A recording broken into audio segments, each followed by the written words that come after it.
Hola, ¿qué tal, señor Juan? ¿Cómo está? Gusto de verte de nuevo. Igualmente. Oiga, pues de la última vez que nos vimos quedó pendiente el tema de el Sistema Nacional Anticorrupción. Por lo que se ve, hay una gran demanda ciudadana. Los empresarios, organismos de la sociedad civil, los propios organismos empresariales exigen al gobierno que apruebe un sistema pues contra la corrupción, que elabore propuestas en el sentido de la transparencia, de la rendición de cuentas.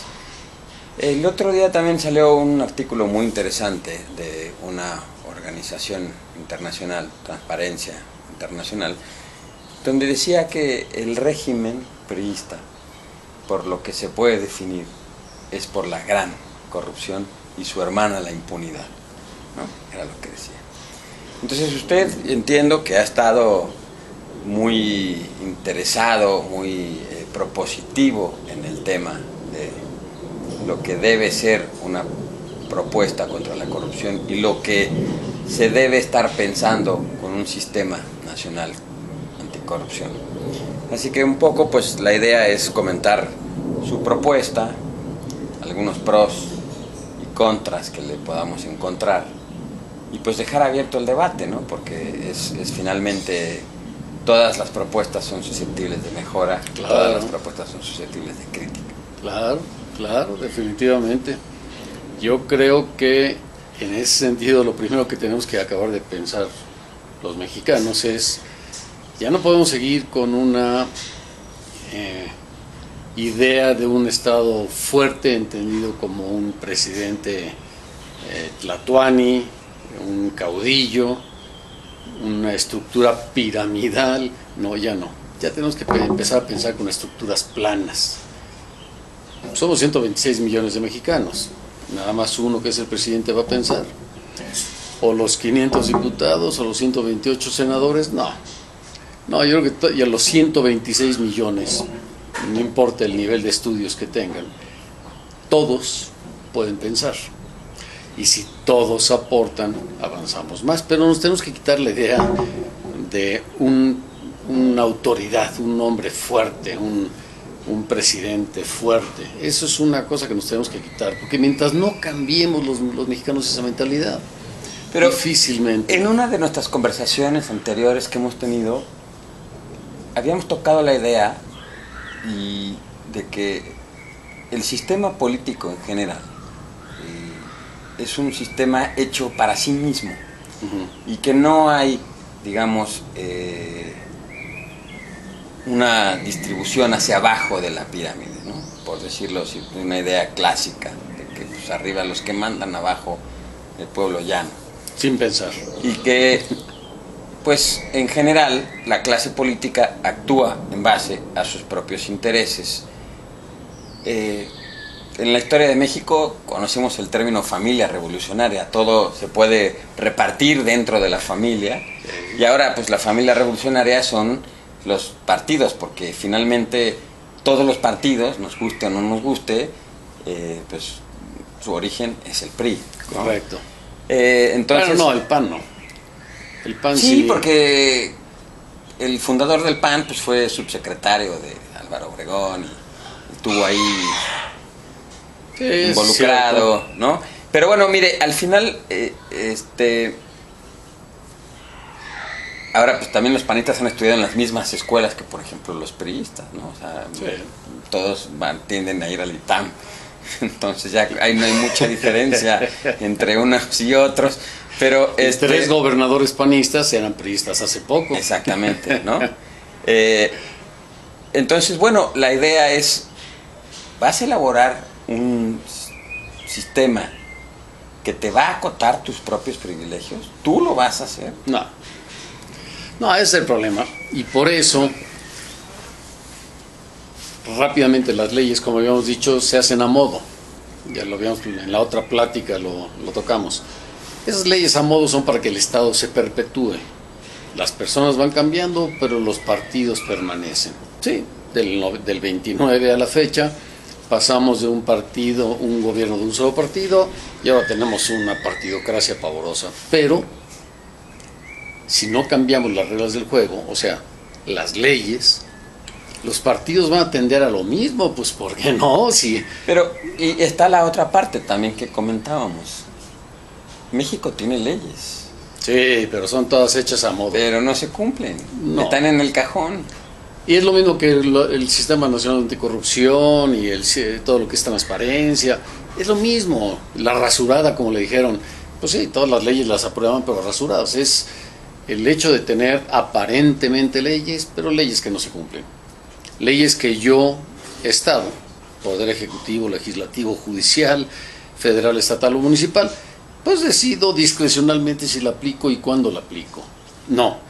Yo creo que todo eso ya tiene que cambiarse, las leyes sí tienen que perfeccionarse, para que no sea cuestión discrecional su aplicación por parte del Estado. Un ejemplo claro está en todas aquellas, hay más de 80 y tantas organizaciones ya civiles que están participando activamente en esto. Ahora, hay que dividirlo. Hay muchas organizaciones que están clavadas en la parte del derecho. Y está muy bien eso, porque están yendo a la forma y al fondo de la ley. Lo que yo propongo es no tanto, ya hay muchas organizaciones en ese sentido, y lo están haciendo muy bien, creo yo.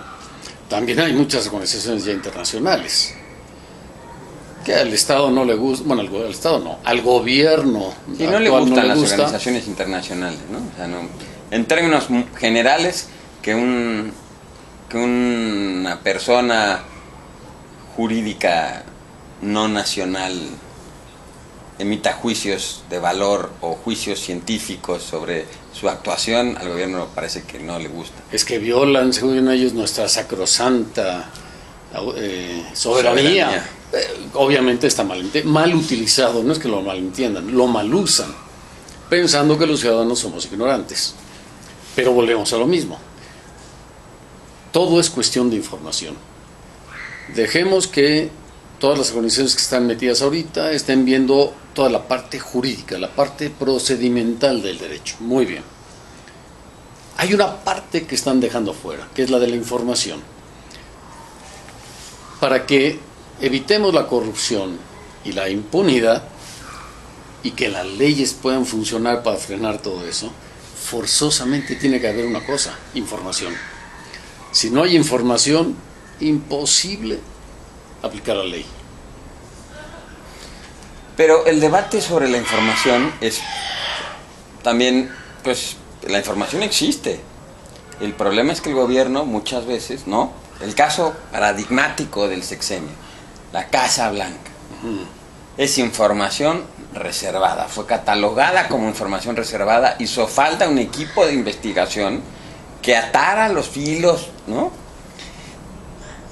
El gobierno, y en general los gobiernos, toda aquella información que consideran que no es necesaria o que, digamos, que no es necesaria del conocimiento público, ¿no? Pues la catalogan como no reservada. Perdón, como reservada. Y discrecional, una decisión discrecional. Exactamente. Y la ley lo permite. O sea, la ley permite.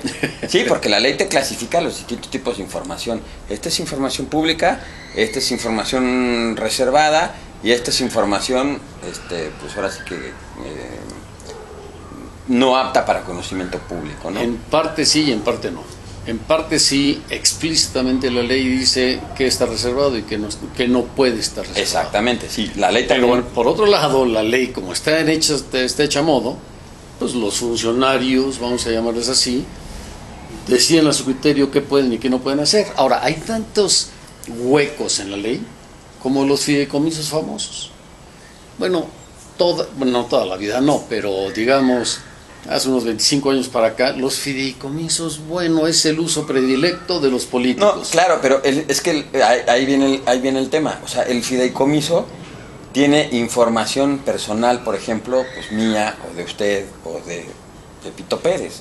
Y entonces esa información pues no es apta para conocimiento público porque son los datos del señor Pepito Pérez, son mis datos, son sus datos. Ese es el buen ejemplo de cuando el derecho se trastoca dolosamente, mañosamente. Una cosa es que haya una figura jurídica que se llama fideicomiso, que es para unos fines explícitamente determinados. Construir los segundos pisos del periférico. Por ejemplo, y reservar hasta el 2019 la información. No. Ahí sí le digo, la información de los segundos pisos sí es pública. Y Okay. puede usted acceder a ella. Eso es un mito genial. Okay. O sea, entiendo que sí hay fideicomisos que para no más irnos más lejos, el caso de la Estela de la Luz, que fue un fideicomiso y bueno, pues ahí está, y pues ¿cuánto costó el palito ese? Pues el doble de lo que costaron los segundos pisos, por ejemplo, ¿no? Pero ¿por qué se hizo así? Pues quién sabe, porque es materia reservada. O los de Banobras son los fideicomisos más extendidos. El fideicomiso, por ejemplo, también pues para el centro histórico de la ciudad, el que rescató el centro histórico de Puebla, ¿no? Que sí se crea esa figura con ese sentido de vamos a esconder cuánto nos va a costar. Entonces,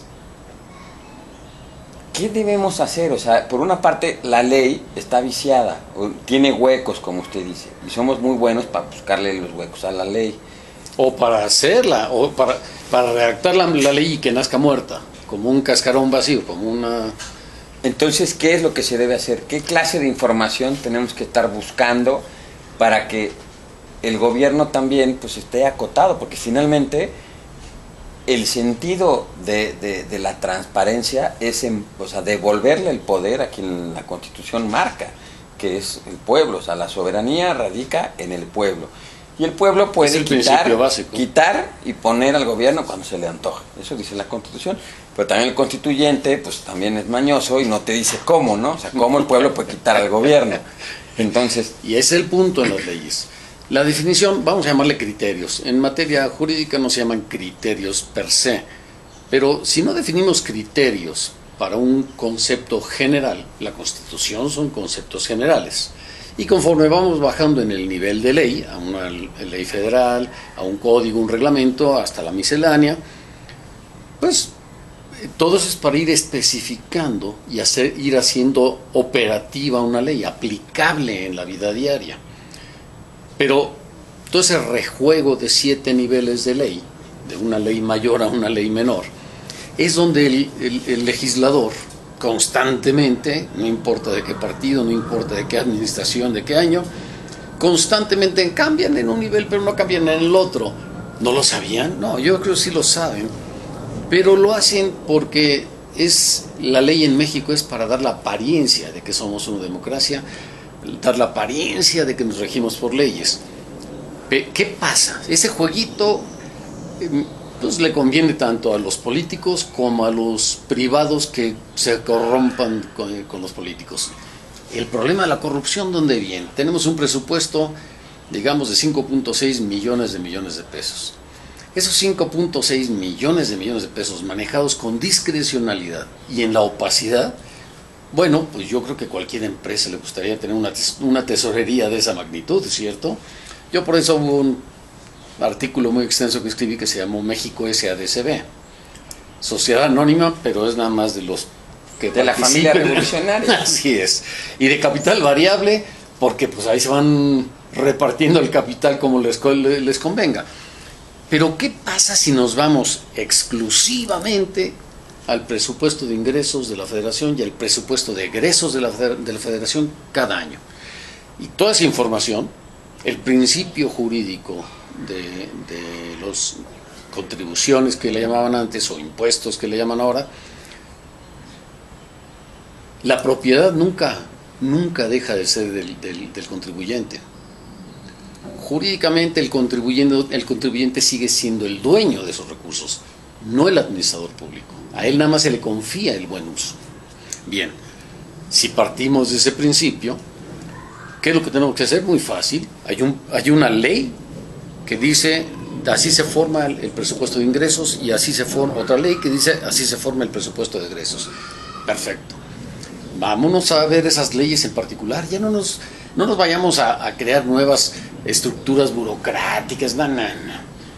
Ya hay muchas organizaciones viendo la ley de forma y de fondo. Vámonos a los números, a las estadísticas. Vamos a la ley de ingresos y a la ley de egresos. Vamos a concretarnos en ese punto, porque de ahí parte todo. Si logramos que en la ley de ingresos la aplicación, que es un principio jurídico, sea general y que realmente todos paguen impuestos, tendría que haber una transparencia en la ley. ¿Cómo lo hacemos? No puede ser el Ejecutivo, el Poder Ejecutivo no puede ser juez y parte. En esta administración pues, se aumentaron las atribuciones del Poder Ejecutivo, por ejemplo, en Hacienda, en la Secretaría del Trabajo, en fin, donde son Poder Ejecutivo, pero también son Poder Legislativo y en muchos casos hasta Poder Judicial. Y hay muchas empresas que tienen muchos juicios donde hubo una auditoría, se practica la auditoría, se hace el cierre de auditoría, se van allá con el acta cerrada y posteriormente le llegan a las empresas, oye, ¿qué crees? Fíjate que no cumpliste con todos esos y te sacan 40 incumplimientos, 80 incumplimientos. Oye, ¿y dónde lo sacaste si ya está el acta cerrada? Ah, bueno, es que fue una auditoría de escritorio. Ah, caramba.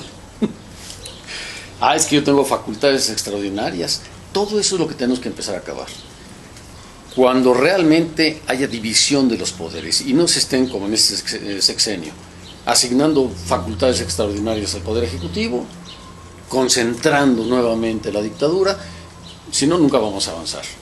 Pero si lo hacemos y luego cada peso de ingreso y cada peso de egresos se registra con todas las organizaciones internacionales y nacionales del sector privado que puedan tener acceso de manera diaria, así como la contabilidad de una empresa.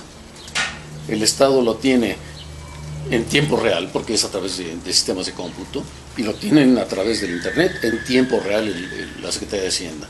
Sabe con precisión cada peso que gasta la empresa. Es más, te voy a poner un ejemplo.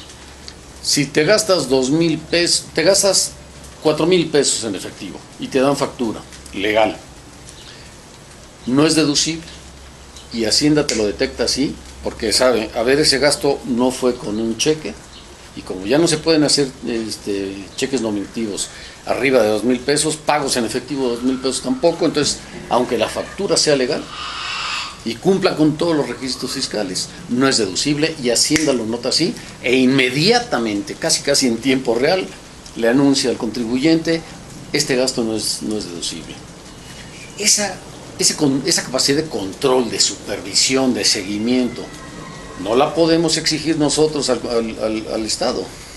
Pero lo que pasa es que ahí siempre van a recurrir a la famosa seguridad nacional. No es bueno que... Volvemos a los criterios en la ley. Por eso digo, mientras no pasemos de la mascarada de las leyes, que ellos en la administración pública definan el criterio conforme les convenga, entonces pues hoy presento esta máscara y si me conviene esta, pues ahora presento esta otra. No se puede. Sí, o sea, yo entiendo el concepto. O sea, lo mismo que estás exigiendo es lo que tienes que dar. Sí, ¿no? Simple reciprocidad. Una simple pero para que haya legitimidad en el Estado o en el gobierno. Y eso sería, digamos, derivado de contraponer ingresos de la Federación.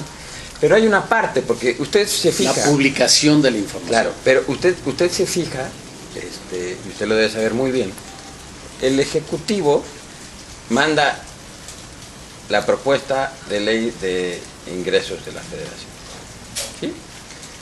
Y también manda la propuesta de ley de egresos. Y se discute en el Congreso, y se aprueba y con los ajustes pertinentes. Pero después hay una particularidad, que el secretario de Hacienda tiene en su haber, que es que dependiendo de las variables económicas, él puede mover las famosas partidas que está compuesto el presupuesto. Y son muchas las anécdotas en donde pues, le hablas al secretario de Hacienda, oiga, es que fíjese que pues, necesitamos un recurso. Entonces, él tiene que hacer un ejercicio de movilizar los recursos de distintas partidas, que no es lo que el Congreso aprobó. Porque entonces lo que habría también que sumarle es, al final, es, pues, cómo se ejerció.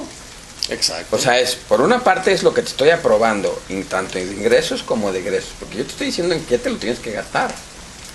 Y al final no necesariamente es así, por las llamadas variables económicas, estructurales, como usted le quiera llamar, a las que el gobierno tiene que hacer frente, ¿no? Pero todo eso es de largo plazo. El presupuesto de ingresos y de egresos es anual. Sí. Pero tiene que haber una planeación de Estado. Y ese tiene que ser de mediano y de largo plazo. El Estado es como una empresa inmensamente grande.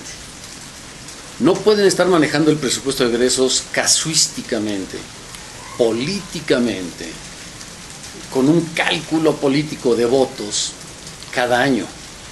No estamos hablando de... Es que ahí está la diferencia, es la caja chica de la empresa. Es una diferencia muy conceptual, porque un Estado no está para dar beneficios económicos. No. Un Estado está para asegurar el bienestar, la felicidad y entonces por eso ya no debe haber ni planeación, ni programación, ni seguimiento, ni control, ni evaluación. Lo que estoy diciendo es que al final el fin de una empresa es distinto al fin del Estado. Llamémosle, quitemos el nombre de empresa, pongámosle organización, ¿cómo la ves? Una empresa es una organización con fines de lucro, pero es una organización. El concepto empresa... Y el no Estado dice también es una organización. Claro, pero no es con fines de lucro. Ahora, si no es con fines de lucro, ¿no debe tener supervisión y control? No, claro que sí. Entonces, todos le decían que sí. Bueno, esa lluvia nos interrumpió. Me decían que todo el mundo me decía sí, el dinero, no las contribuciones, el dinero, el presupuesto es mío. Entonces yo dije, entonces lo pueden ustedes ejercer como ustedes decidan.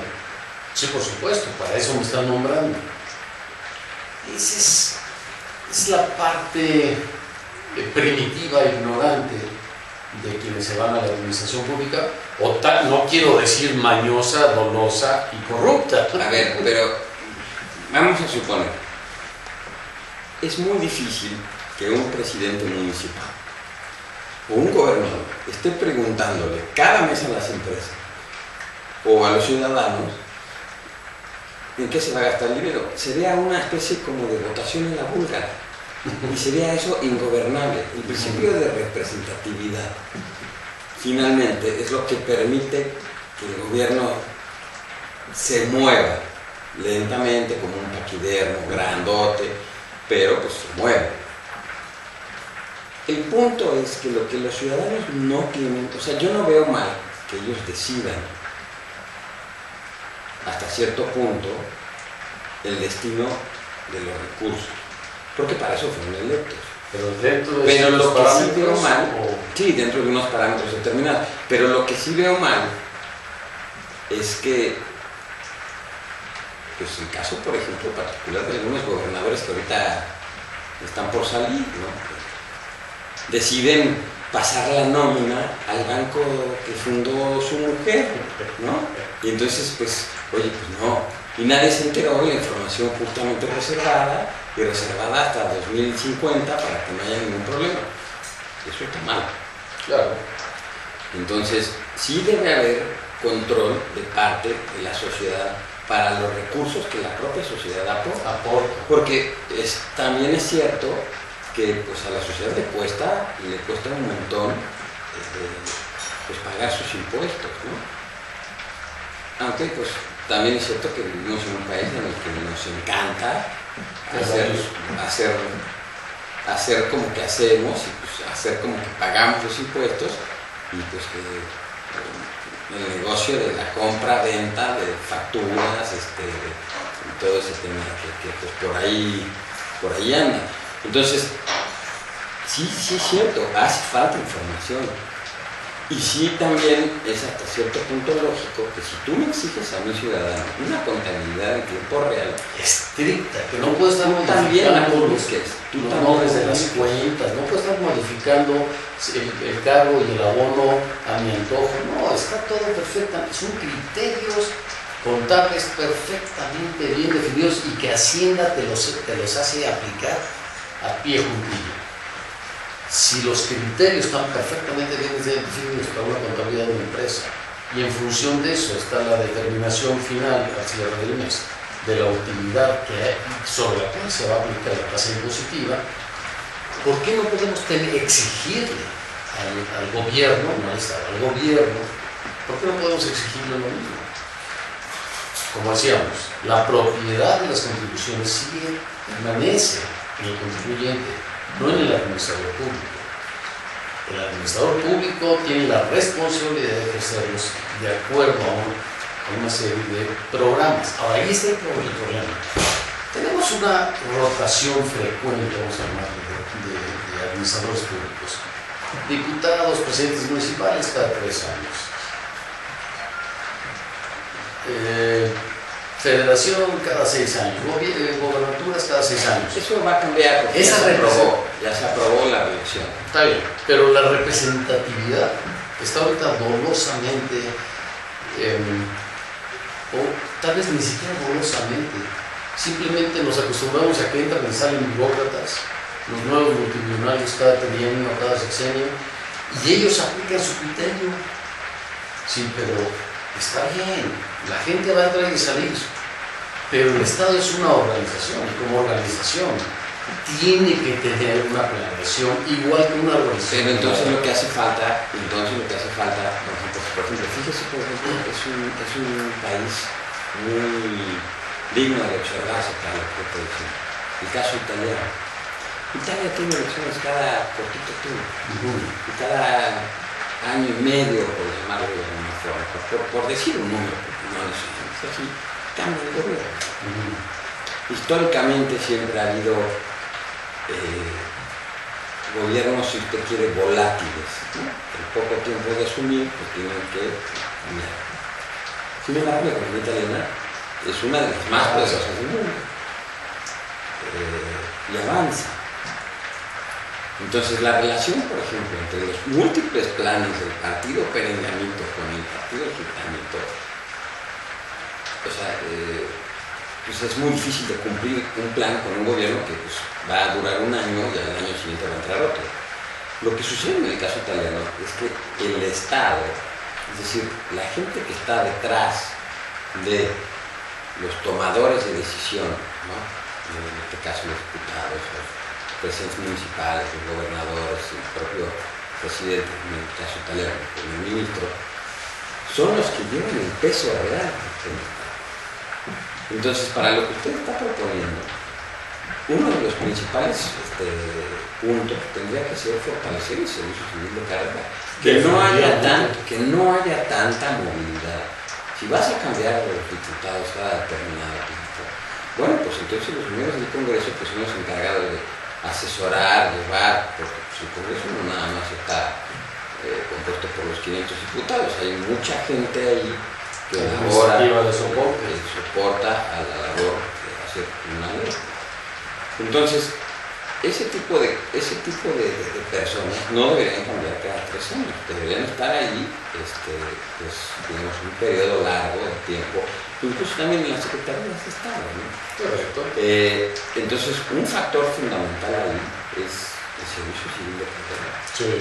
Y aquí tenemos ejemplos donde el servicio civil o los servicios de carrera pueden ser positivos.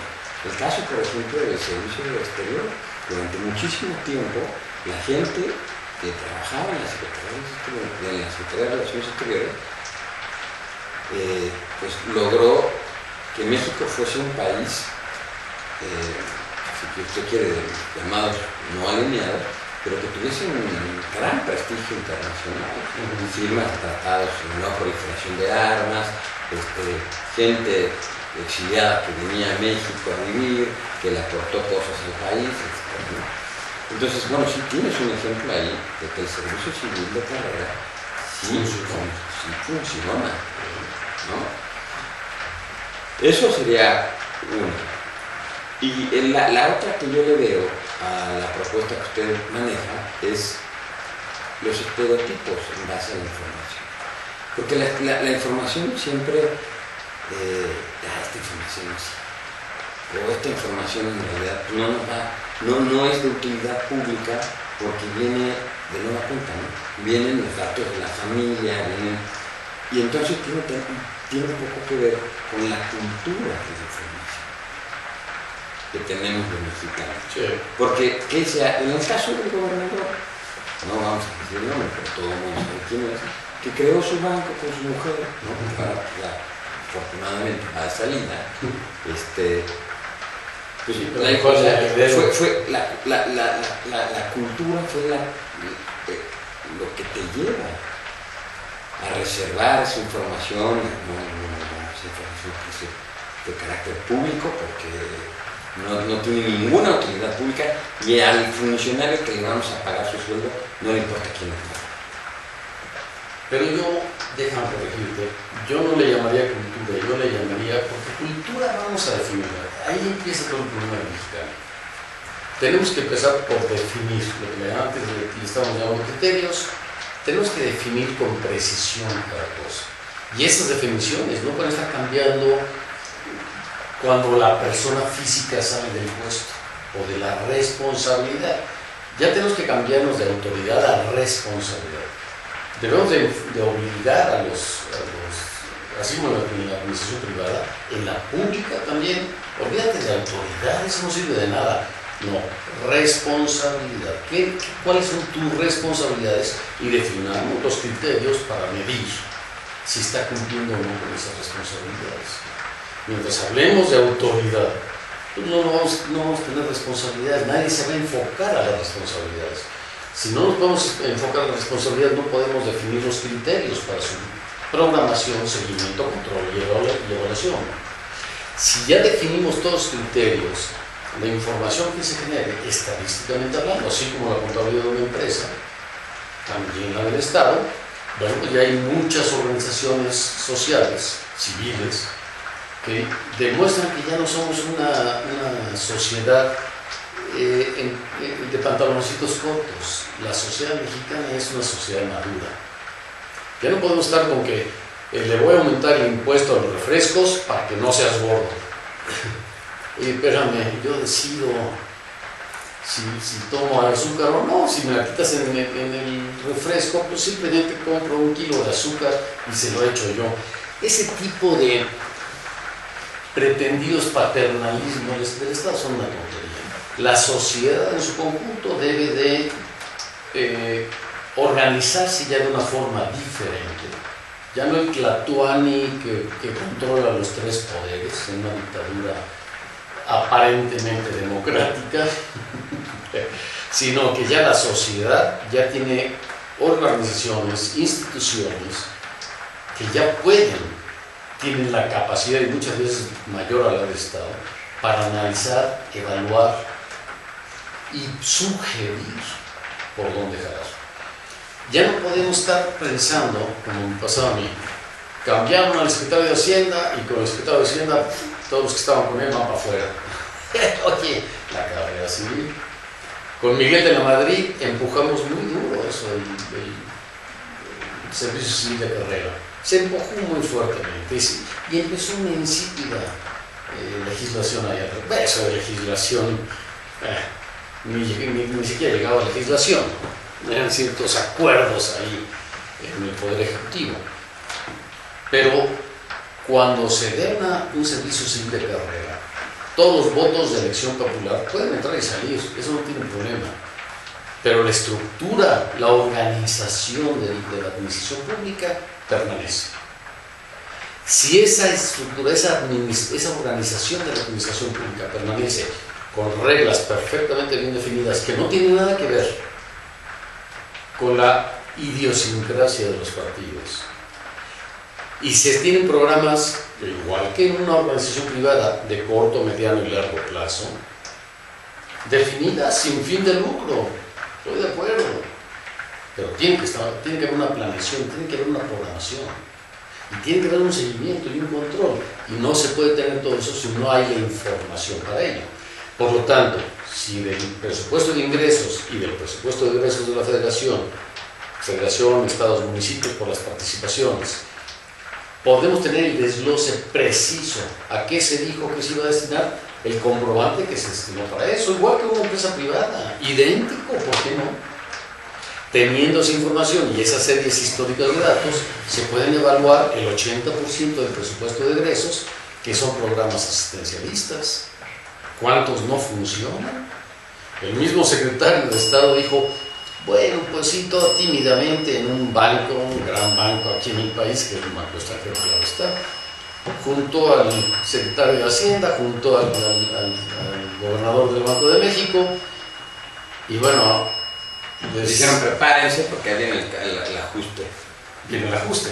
Entonces estamos hablando de unos cuantos cientos de miles de millones de pesos. Pero fíjese ahí, el gran problema en el presupuesto, por lo menos lo que yo tengo entendido, no son la cantidad de programas a ese tipo, sino la alta burocracia.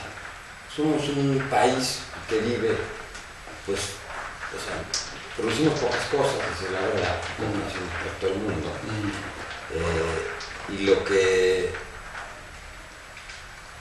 el sector público es muy grande. ¿Cuál es el problema con el sector público? Es que no produce nada. O sea, que no debería producir nada el Estado. Entonces el problema es que esa gente que trabaja no produce. No. Está administrando, como bien usted dice. La economía, finalmente, pues ¿por qué se mueve? Pues por la producción, ¿no? Sí. O sea, entonces, tienes una serie de personas que no producen, sí, administran. Entonces, usted lo puede ver, por ejemplo, en Pemex. El gran problema de Pemex no es tanto, si usted quiere, pues su deuda y si la tecnología es antigua o no, todo eso es debatible, ¿no? Y además mejorable, se puede mejorar, hay mucho campo de acción. El gran problema de Pemex pues es una serie de señores agrupados en torno a un sindicato y particularmente la alta cúpula del sindicato, pues que le gusta que le den, que le den, y que le den, y que le den, y que le den. Y por la otra, Pemex tiene el gran problema que es una empresa que sí produce. Y el 70% de lo que Pemex produce va a parar a los señores de Hacienda, que por supuesto no producen, administran.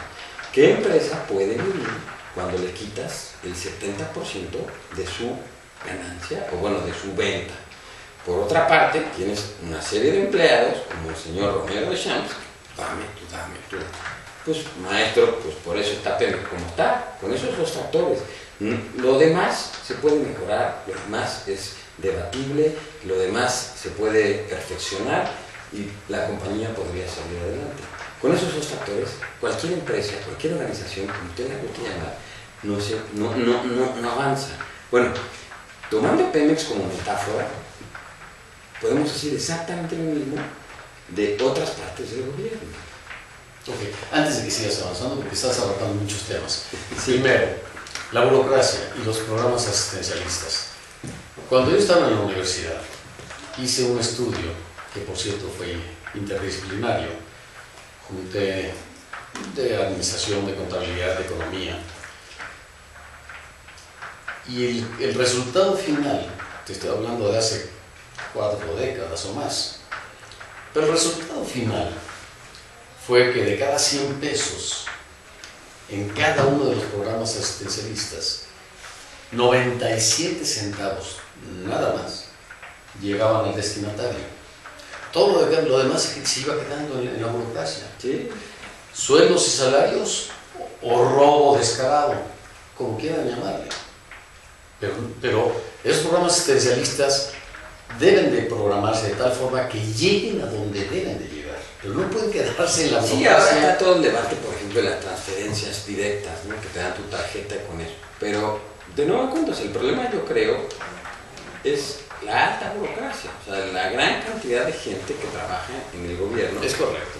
Y que pues por ahí se te va, es muy difícil que el presupuesto pueda llegar a tener incidencia. Entonces, bueno, para cerrar un poquito, ya estamos alargando, y normalmente siempre salen temas y es muy interesante, pero ¿qué pide usted ya dijo una serie de factores. Yo quiero información, y información en tiempo real.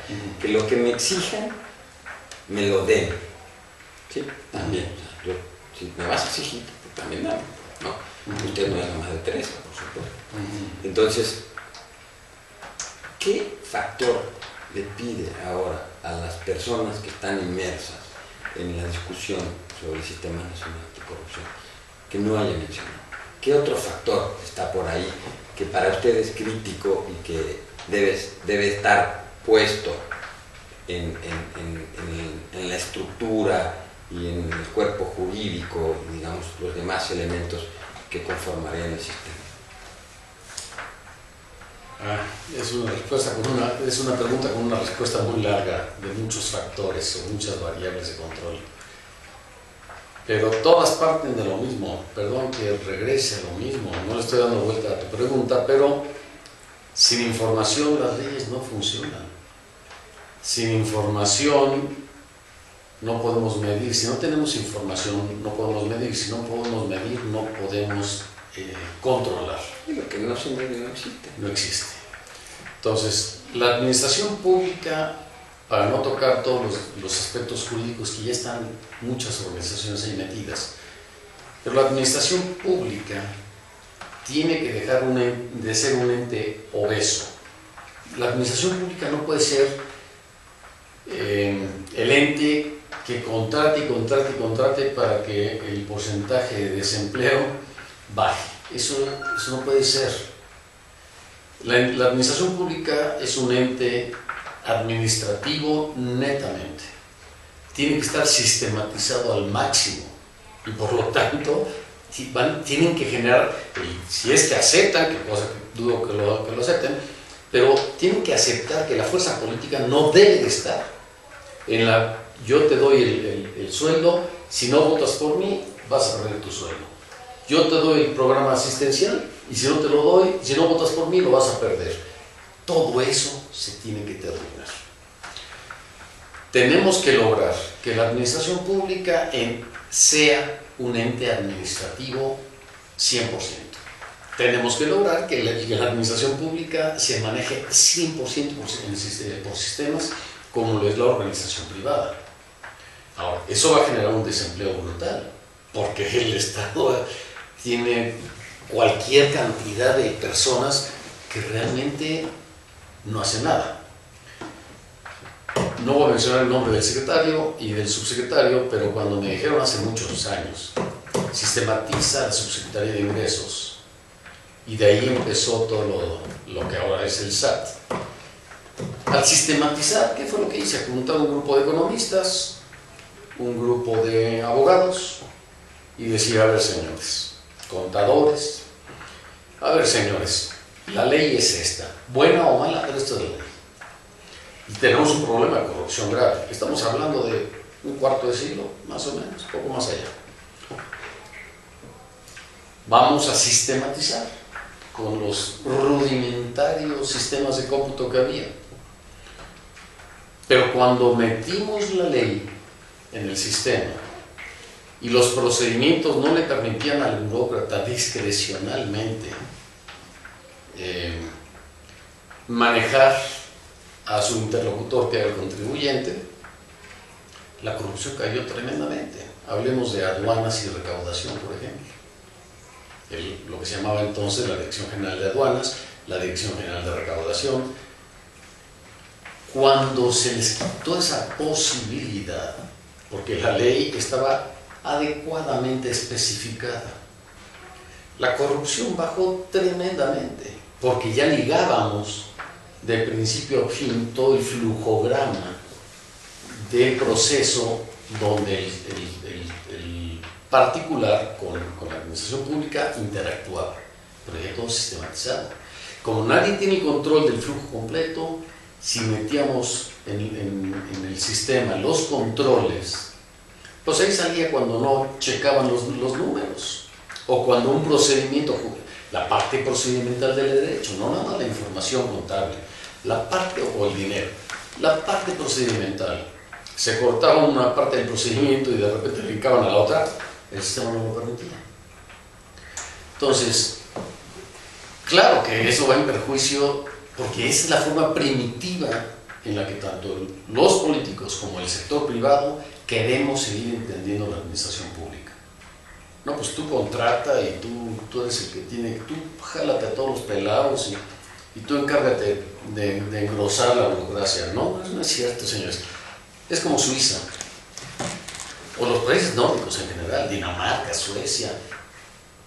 Vamos a verlo.